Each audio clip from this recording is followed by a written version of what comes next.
le roi la veuve Scarron perçoit des gratifications lui permettant d'acquérir une seigneurie. Son choix se porte sur une terre assez noble entourant un vieux château maintenu. Mais si la terre s'achète, seul le roi peut donner titre de noblesse. C'est moi qui fais et défais les noblesses. On est toujours assez bien né quand on est distingué par le roi. Mais il ne suffit pas d'acheter maintenant pour devenir Madame de Maintenon. Aussi Françoise d'Aubigné, veuve Scarron, demeure Madame Scarron. En ce temps-là, Madame de Montespan jalouse plus que jamais la gouvernante de ses enfants, qu'elle souhaite éloigner de la cour où le roi l'a installée. Voyez-vous cela? Madame Scarron vient d'acheter la terre et le château de Maintenon. Sans doute croit-elle nous faire oublier d'où elle vient. Quand je l'ai prise à mon service, je l'ai presque fait par pitié pour cette pauvre enfant. Vous fûtes bien aise, madame, de me trouver là où j'étais. Vous n'avez pas eu depuis à vous plaindre de mes services, je crois. Allons, Madame Scarron, ne prenez pas mal ce que je dis. J'admire au contraire la façon dont vous avez su prendre l'air de la cour.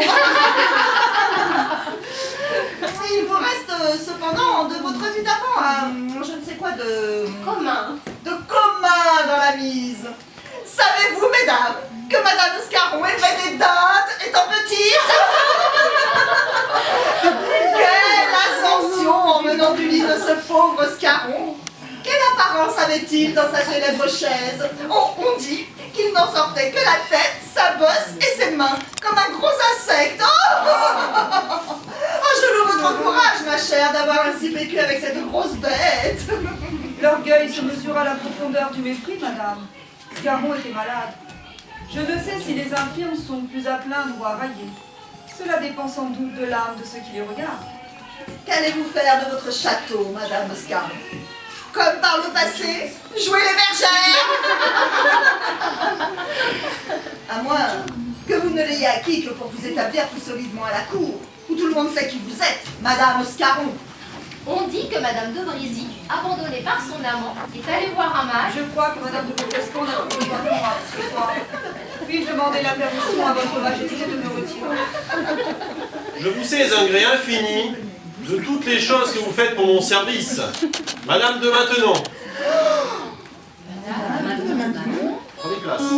Jamais, en si peu de mots, offrit-on une revanche plus éclatante à une femme humiliée.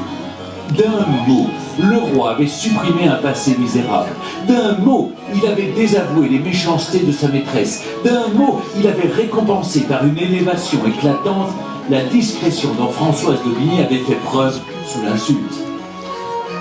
Madame de Maintenon, maintenant, déjà les corridors, les paliers, les salons du château répétaient le mot à l'envi. Des dizaines de plumes plongeaient dans les encriers et couraient sur le papier pour compter, à Paris, en province et à l'étranger, le mot que le roi avait fait, Maintenon. Dès lors, comme dans la danse des astres, l'éclat de Madame de Montespan pâlissait à mesure que grandissait celui de Madame de Maintenon. La favorite passait doucement dans l'ombre de l'ancienne gouvernante. Le roi répudia totalement la marquise de Montespan quand son nom fut éclaboussé par un scandale dont l'ampleur et la noirceur firent frémir tout le royaume. L'horrible affaire des poisons eut un retentissement dans toute l'Europe, tant le scandale était grand dans une cour chrétienne. Saviez-vous que Madame de Montespan avait commerce chez les devins? Et même chez cette empoisonneuse, la voisin, qu'on a pris en place de grève il y a 2 mois. Saviez-vous qu'elle se prêtait à d'étranges cérémonies? Que de faux prêtres lui disaient des évangiles sur le corps et lui passaient sous le calice des herbes, des poudres de crapaud, du jus de mandragore pour ensorceler mon esprit, garder ma faveur? Cette affaire des poisons, ces condamnations multiples qui mêlent le peuple et la noblesse. On s'entre-assassine jusque dans les couloirs de ce château, madame. Les rapports de notre police sont accablants. La vérité est qu'il n'y a plus rien de sacré dans ce royaume-ci. Pas même la personne de votre majesté. L'impiété qui gagne comme une gangrène est la cause de toutes ces horreurs. Ces gens se donnent au diable parce qu'ils se sont détournés de Dieu. Mais l'exemple des vertus ne peut venir que d'en haut.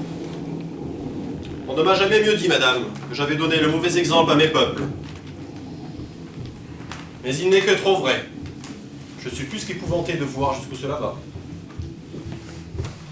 À compter de ce jour, le roi tint Madame de Maintenon dans une estime sans pareille. Le décès soudain de la reine, qu'on imputa encore une fois au poison, finit sans doute de convaincre sa majesté.